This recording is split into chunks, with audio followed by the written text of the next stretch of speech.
every one of us is special. And nobody is like anyone else. That's the point of my show. Disney has been known for romanticizing even the most tragic events, with Pocahontas probably being one of their greatest disservices to a true history. But about 6 years ago, they struck gold again when Disney released The Greatest Showman.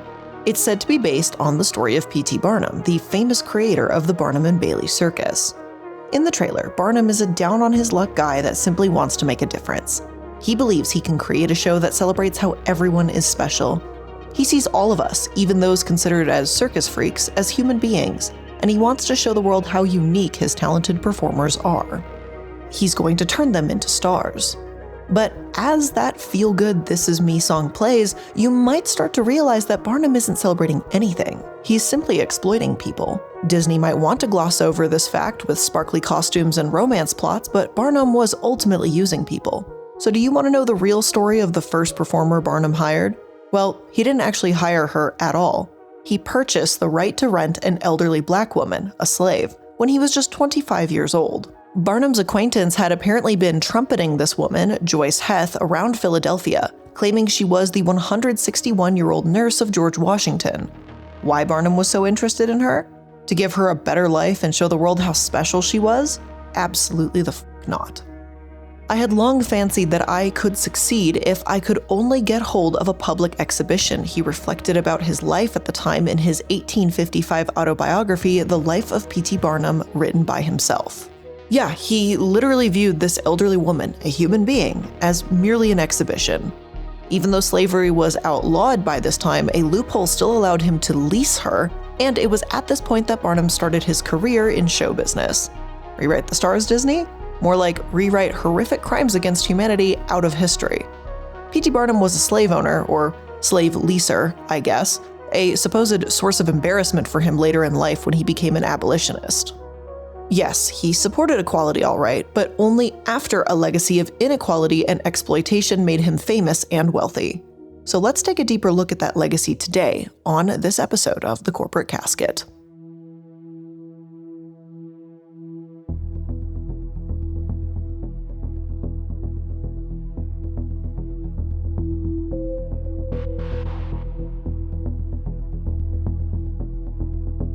So I'll get to the human freak shows Barnum created in a moment, but first let's go ahead and address what he's known for, the circus.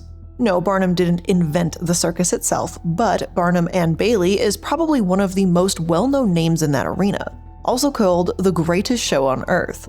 Originally, James A. Bailey and James E. Cooper owned Bailey & Co.'s Great International Circus. They rivaled Barnum before in 1880, and then they agreed to join forces. Shortly after that, Barnum purchased elephants and camels and started adding them to the act.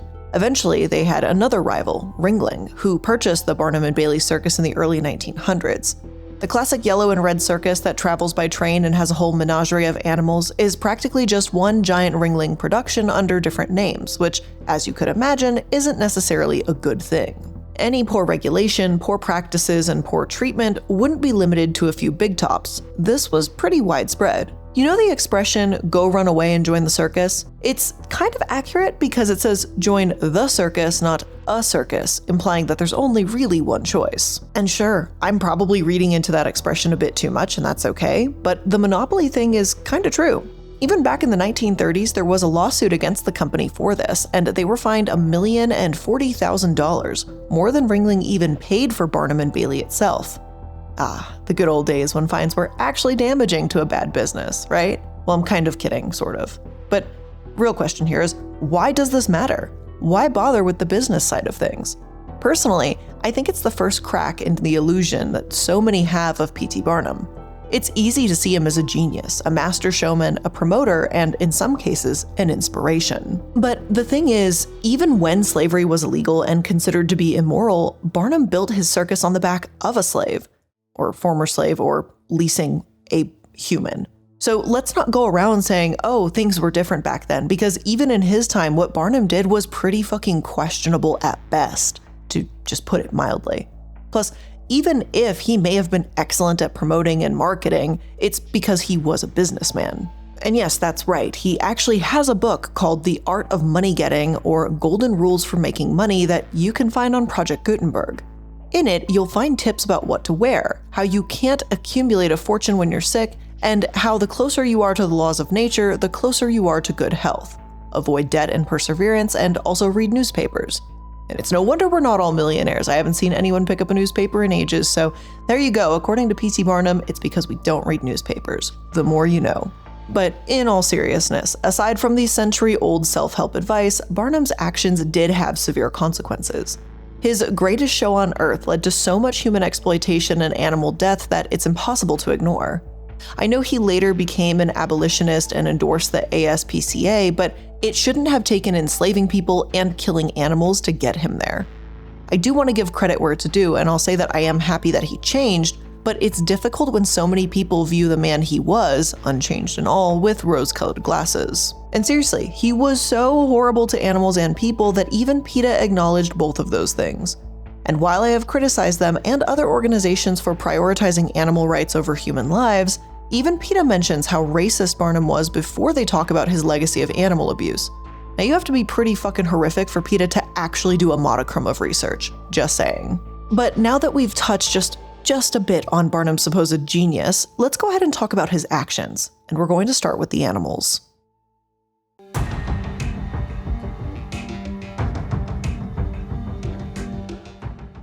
Please know this section will mention animal abuse extensively. If this is too upsetting for you, feel free to click away. Some animals, simply put, are not meant for captivity. We've spoken about this in the zoo episode we did a couple months back and the SeaWorld episode about a year ago, and I think we did a SeaWorld episode maybe 2 years prior to that too.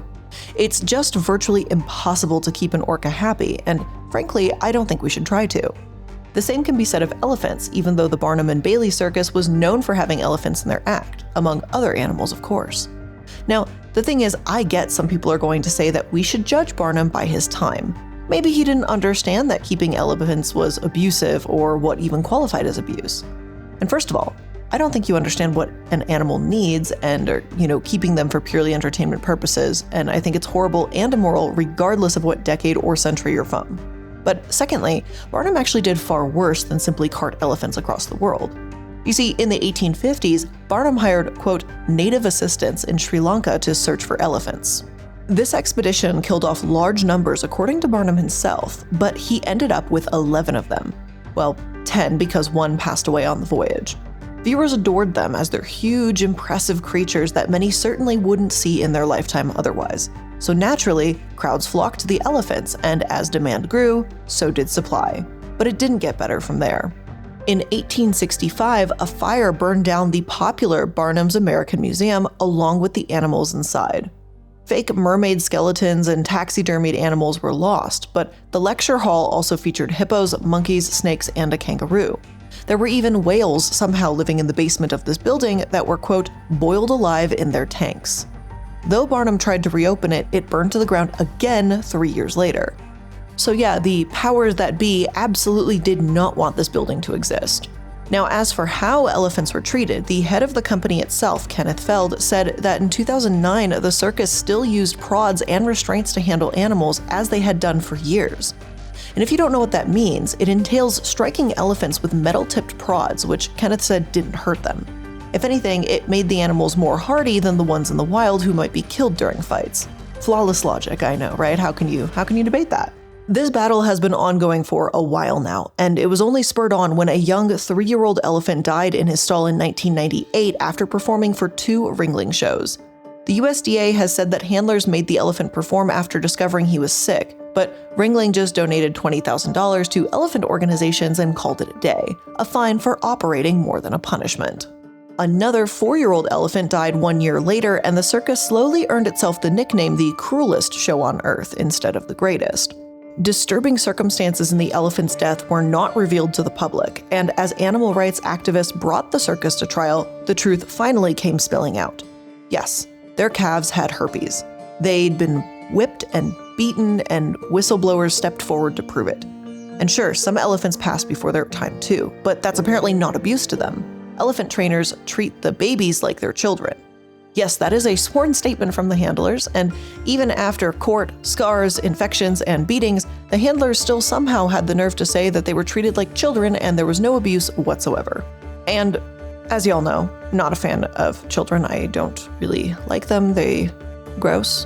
Not a fan.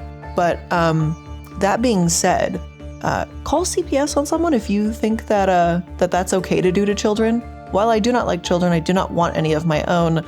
I don't tolerate the abuse of children. And if you believe that whipping children, beating them, potentially giving them herpes somehow, multiple scars, infections, whatever else the hell they were doing to these elephants. Wow, I cannot speak today.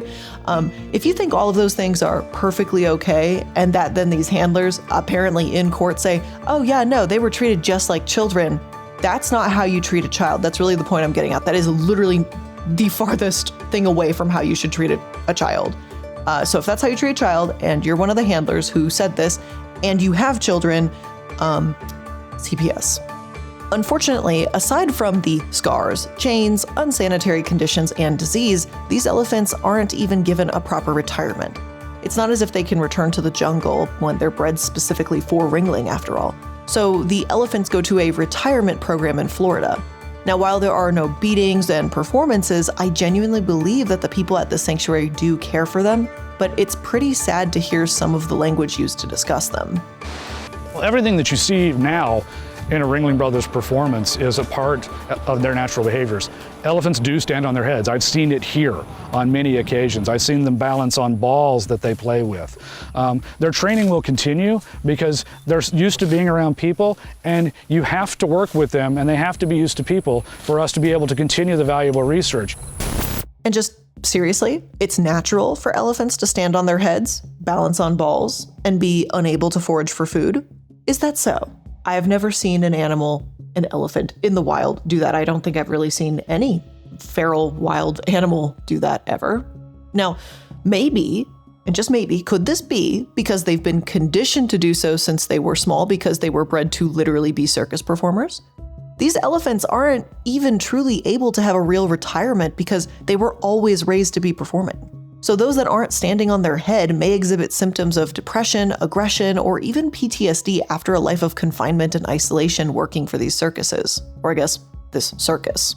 Elephants simply aren't made to exist this way, and while it's great that elephants are no longer allowed in the circus, it's pretty gross that this was allowed until 2018. Once it became clear that these animals were in fact suffering, why would they wait until this decision was forced upon them? Why not stop on their own if they supposedly care about animals so much? Oh, shit, that's right. I forgot about profit. Money. Because people still wanted to see them, and because it's far nicer to believe that Ringling was using the bull hook in a proper, humane way instead of beating elephants on the head with it, that's why it was allowed to continue. Also, PETA, if you could get your trunk out of your butt and start actually advocating for animals effectively, people may have actually been inclined to believe you. Because once again, one of the greatest arguments Ringling was able to make in their own defense is that PETA, of all organizations, has no right to criticize them for animal abuse. And they're kind of right. So when it turns out that PETA actually had a point about these elephants being abused, no one even believed them, and it was actually used as part of the other side's defense to justify what they were doing, or if not to justify, to at least dispel people listening to PETA. And it kind of worked. So shooting yourself in the fucking foot again, PETA. But moving right along, Ringling did, for a brief moment in time, even stop their shows. Their last greatest show on Earth was in 2017, but just 6 years later, they returned, without the animals. Honestly, I think this is how it should have been from the start. No elephants, no beating innocent animals, and no whales dying in museum basements. Oh wait, but this was how it all started, with the supposed freak shows.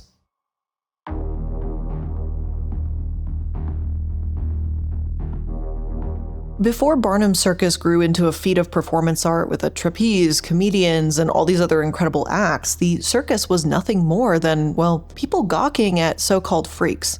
We already spoke about Joyce, but she was far from the only one that Barnum exploited in what Disney would probably refer to as a celebration of differences. Some of the people he took interest in were seen more as employees, like Jenny Lind, an opera singer nicknamed the Swedish Nightingale. Other employees were billed as living curiosities. Smithsonian explains, quote, One of the most popular displays featured a man billed as a creative found in the wilds of Africa, supposed to be a mixture of the wild native African and the orange orangutan, a kind of man-monkey. The offensive poster concluded, "For want of a positive name, the creature was called What Is It?" And isn't that just, I don't know, such a celebration of differences? It was in fact a who, an African-American man by the name of William Henry Johnson. He also put, quote, Aztec children on display when they were actually from El Salvador, as well as conjoined twins. Now, while we may think that these curiosities were things people didn't understand at the time, such as dwarfism, some of it was nothing more than sheer racism. Seriously, the white woman with the singing voice is called a nightingale, but the black male cook was called a man-monkey. I think that's horrific, and it's racism at its finest. You can't even use the excuse that Barnum didn't know better, because he had been a cook for a different showman before, a showman that worked in Barnum's hometown. I guess other showmen may have known better, but Barnum was too busy exploiting them. Celebrating their differences. Celebrating their differences. That's what it is. Benjamin Reese, a professor and chair of English at Emory University, has written extensively about Barnum's true legacy in his work, The Showman and the Slave. According to him, the reason we seem to skirt around Barnum's racism is the same reason Disney chose to portray Barnum's life as a feel-good story. Barnum's life has become a cultural touchstone. In many unfortunate ways, he sort of represents that old world part of American history, a simpler time when running off to join a circus wasn't such a fantasy, romanticizing that history is far easier than recognizing the horrors within it. Reese adds that within Barnum's own narrative, he treats his literal ownership of Joyce as a blip on his road to greatness, a lapse in judgment, as today's corporate might put it. In actuality, though, she was a woman that jump-started his career. Her involvement really can't be understated, no matter how much Barnum would like to forget it. Reese stated, quote, "He had these new ways of making racism seem fun and for people to engage in activities that degraded a racially subjected person in ways that were intimate and funny and surprising and novel." Was Barnum an excellent showman? Did he make phenomenal jokes and tricks and circus acts? Yes, but we can't remember that at the expense of those he harmed either. Aside from the proclaimed exotic freaks that Barnum displayed, some of whom were simply indigenous people, Barnum also exploited, quote, born freaks and self-made freaks. The former category includes people with medical conditions such as dwarfism, and the latter included heavily tattooed individuals and those that perform novelty acts. Think like the strongman, fire eaters, and things of that nature. Barnum was so well known for these shows that some of the people in his circus were allegedly there since childhood or even infancy. Annie Jones, one of the most famous bearded ladies, worked for Barnum since she was a year old, and Myrtle Corbin, who had a twin that never formed growing from her body, joined the circus at only 13 years old as the four-legged woman. The thing is, I wouldn't say that having a man with giganticism or dwarfism play cards and perform is inherently as awful as, in some cases, people that were able to profit from these jobs and find success. Myrtle herself supposedly earned $450 a week, which in today's dollars would be about $11,000 a week. Their relationship with Barnum seemed more mutually beneficial and, well, consensual. I do still believe Barnum sought to exploit them first, not understand any of these medical conditions, considering the way he presented these people to the world. However, when Barnum recruited indigenous Australians and called them Australian cannibal boomerang throwers, despite them not being cannibals, and then made them sing, dance, and throw boomerangs alongside an elephant for crowds' amusement, yeah, that's downright humanizing. There's no way of talking out of that one. If he truly wanted to celebrate differences, then there could have been a way to bring this to the masses. Perhaps asking people from all over the world to come and share their stories, or even perform a routine based on a true story about their lives. Maybe he could have consulted and learned from others and asked how to make an act for his circus that was inspired by some of their traditions or served traditional food. No. Why do that? Instead, indigenous people were being propped up on display and stripped of their culture for these freak shows, and being reliant on showmen for food and shelter, they were virtual prisoners and they were very far from their homes. Now, at this point, you might think it can't get much worse, but as longtime viewers of the channel will know, it always can, because even in death, these people were trapped and exploited. Barnum and one of his recruiters, Cunningham, stole Tambo, an Aboriginal man from his home. Tambo allegedly passed away 1 year after he was taken, but when he died, Barnum and Cunningham decided to place his body on display. Before any traditional rituals could be performed, Tambo was embalmed and placed in a dime museum well into the 20th century. Quote, "After laying forgotten in the basement of a funeral home until 1993, his dead body was finally rediscovered and repatriated to Palm Island, where his relatives were finally able to perform their customary funerary rituals 110 years after Tambo breathed his last breath." While the outcries of the public phased out elephants in circus acts, it wasn't the outcry of this disturbing treatment that seemed to end the freak shows either. Instead, that's been attributed to the rise of cinema and the increase of international tourism. After hearing all this, I wish Barnum had been criticized more in life as opposed to being treated like a revered millionaire and genius. Then again, I'd love for him to be criticized more in death too. Aside from the tragedy of Tambo, there's also the matter of Joyce Heth. Yes, we already said that Barnum literally rented this woman and ran around saying she was George Washington's nurse. But it's how Barnum treated her in death that speaks volumes about his character. No, he did not perform a burial, a funeral, and he didn't embalm her for display either. Instead, Barnum sold tickets to her live autopsy inside a saloon. And I wish I was making this up. I really, really do. But unfortunately, this is what happened. You know how in the original version of The Little Mermaid, she basically dies and turns into sea foam? Disney worked real hard to Disneyify that story and make it happy, kid-friendly, and with a feel-good ending. But the way that they turned Barnum's story into a Disney movie is just fucking grotesque. The reality is, he charged people to watch an autopsy. I cannot stress how abominable that is. Yet 1,500 people paid 50 cents each to see Joyce cut up, which supposedly revealed that she was actually around 80, not over 160 as Barnum had claimed. Oh, but never fear, because that's totally fine. This act can apparently be dismissed, because as Barnum's fans will say, he's changed.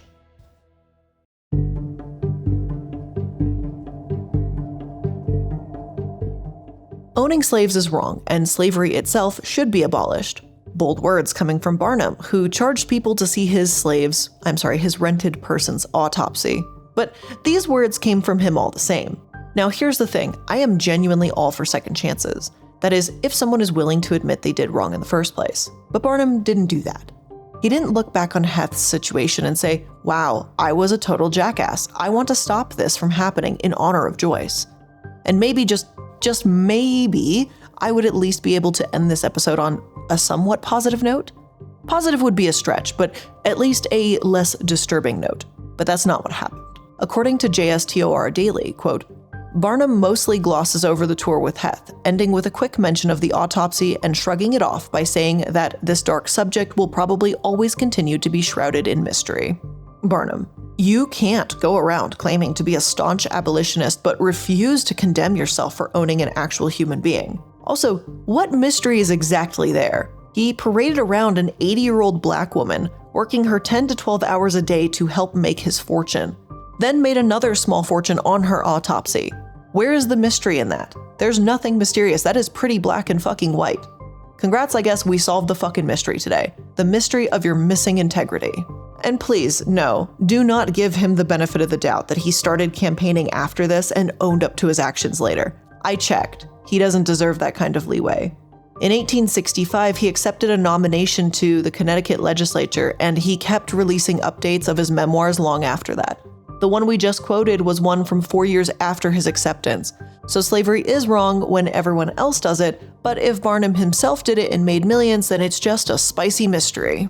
However, this is the history that Barnum wanted to present on paper. Funny enough, he did admit to owning slaves during a campaign speech in 1865 and said that he whipped them and, quote, ought to have been whipped 1,000 times for doing so. The thing is, even if Barnum seemed to show remorse, it's incredibly hard to believe that any of it's genuine. For one, he continued degrading others in the years that followed during his other circus acts. For two, what he said in person was very different than what he said on paper. For three, if Barnum truly and deeply wanted to make amends, why not try and return Tambo's body centuries earlier? Centuries? Decades earlier. And lastly, the most evidence that runs contrary to his abolitionist perspective is how Barnum downright stops talking about Joyce Heth altogether. Originally, he bragged about his work, about their act together. But as time wore on, she became less important. She just became a stepping stone, or as we said earlier, a blip on his road to greatness. That's why I don't buy into the narrative that Barnum was truly changed by the end. He saw an 80-year-old woman as an unsavory chapter in his life. Her life, by the way, the one he exploited and used for his own personal greatness, just became a little oopsie on his path to fame and fortune. There's no equality in that. There's no respect for human life in that. Barnum was the greatest showman, yes, but great doesn't always mean good. And with all of that being said, that's where we're ending today's episode. Today's kind of honestly disturbing episode of The Corporate Casket. I hope you learned something new here today. Make sure that you're liking, following, and subscribing to stay up to date with all the latest episodes. Let me know what you think about the supposed greatest showman that ever lived. I look forward to seeing you in the next episode. Have a great weekend. Bye.